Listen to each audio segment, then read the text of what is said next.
Salve meus amigos e amigas, tudo bem com todos vocês? Espero que todos estejam muito bem.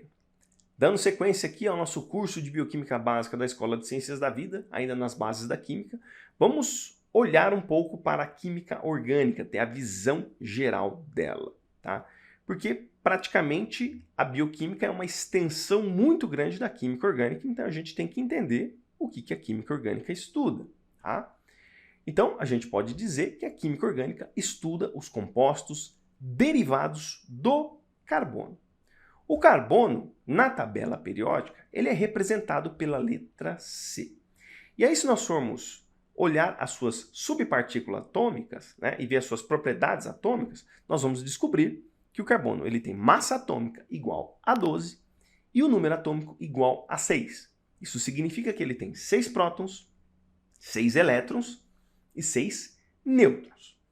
Como o carbono vai participar de ligações químicas, nós temos que fazer a distribuição eletrônica para ver a sua camada de valência. E a gente percebe que na camada mais externa o carbono tem 4 elétrons. O subnível S está preenchido completamente e o subnível P tem um orbital vazio. Para que eu possa preencher todos os orbitais desses subníveis, eu preciso fazer a hibridização com o subnível S e o subnível P, gerando a hibridização sp. Então eu vou juntar esses orbitais e eu tenho o orbital do subnível S e os 3 orbitais do subnível P, cada um deles contendo um elétron desemparelhado. Então, desta maneira, eu consigo incorporar nesses orbitais mais um elétron em cada, fazendo com que o carbono promova 4 ligações químicas, tá bom? Isso é só uma revisão, tá, pessoal? Se você não tem similaridade com isso, eu recomendo que você dê uma olhada aí nas nossas aulas de Química para o ensino médio para compreender isso com mais detalhes. Aqui é só um recorte para a gente rever esses conceitos, tá? E aí, tem algumas propriedades do carbono que são importantes para nós para determinar os compostos, tanto da química orgânica quanto da própria bioquímica.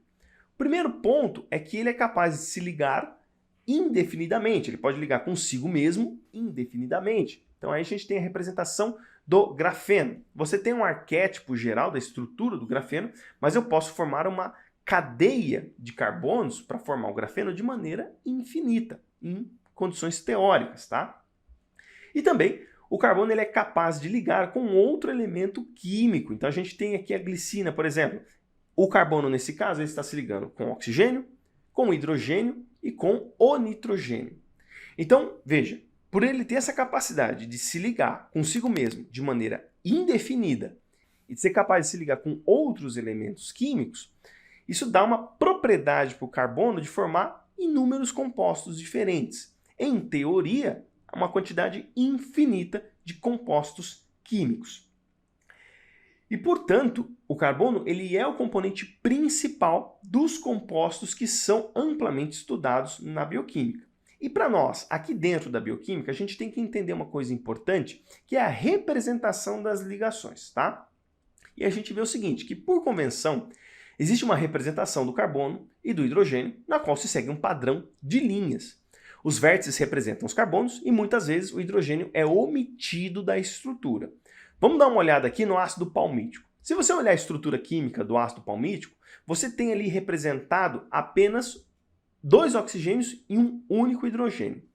O ácido palmítico é um composto orgânico, então, obrigatoriamente, ele tem que conter carbonos e tem que conter os hidrogênios, caso não haja representação para completar a quantidade de ligações que o carbono precisa fazer. Como eu mostrei, o carbono faz 4 ligações químicas. Para ele atingir a estabilidade, ele precisa fazer essas 4 ligações para ficar com 8 elétrons na sua camada de valência. E aí, nos vértices que você observa aí dessa estrutura, nós temos a estrutura dos carbonos, tá? Você percebe que o carbono ligado com os 2 oxigênios, ele já fez 4 ligações, portanto esse carbono está completo. Os demais carbonos da cadeia estão ou com 2 ligações ou com apenas uma, no caso que é o último carbono ali da direita, que ele está ligado apenas com outro carbono. Para que eles se completem quimicamente, eu vou precisar ligar algum elemento. Se não tem nada ligado a esses vértices, a representação é dos hidrogênios. Então, cada carbono em questão, que está com ligações em falta, vai se ligar com hidrogênios.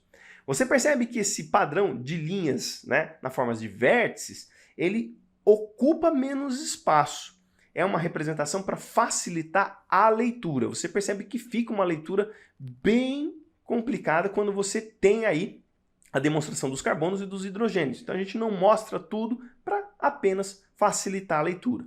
E esse entendimento vai ser importante para nós quando determinarmos as estruturas químicas dos compostos da bioquímica, tá bom?